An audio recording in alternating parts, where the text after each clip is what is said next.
सरगम recording studio Delhi. ना भूले के बा ना भुलाए के बा, सबके यह बतावे के बा, राज छाता से गीता देवी के ही सरपंच बनावे के बा।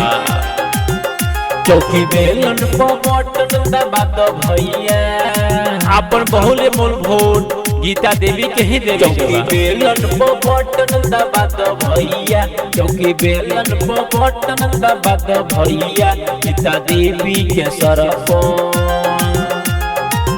गीता देवी के सरपंच बना दो भैया, गीता देवी के अब फिर जीता दो भैया।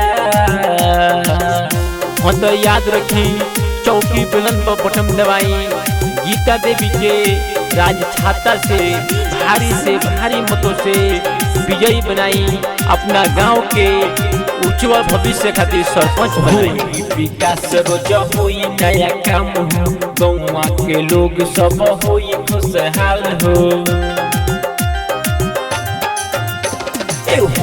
विकास रोज होई नया काम हो, गौवा के लोग सब होई खुशहाल हो।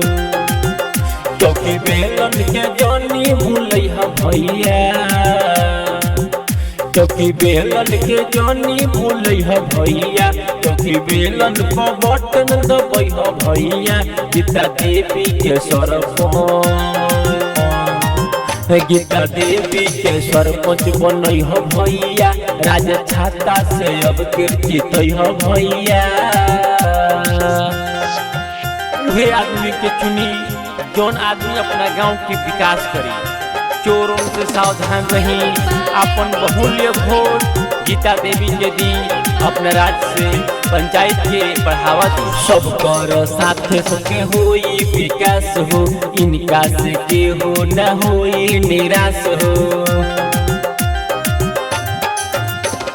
सब कर साथ सबके होई विकास हो, इनका से के हो न होई निराश हो। राज छाता के झंडा फहरा दो भैया, राज छाता के झंडा फहरा दो भैया, चौकी बेलन पर बटन दबा दो भैया, गीता दीदी के सरपंच, गीता दीदी के सरपंच बना दो भैया, राज छाता से इनके जीता दो भैया। सरगम रिकॉर्डिंग स्टूडियो दिल्ली।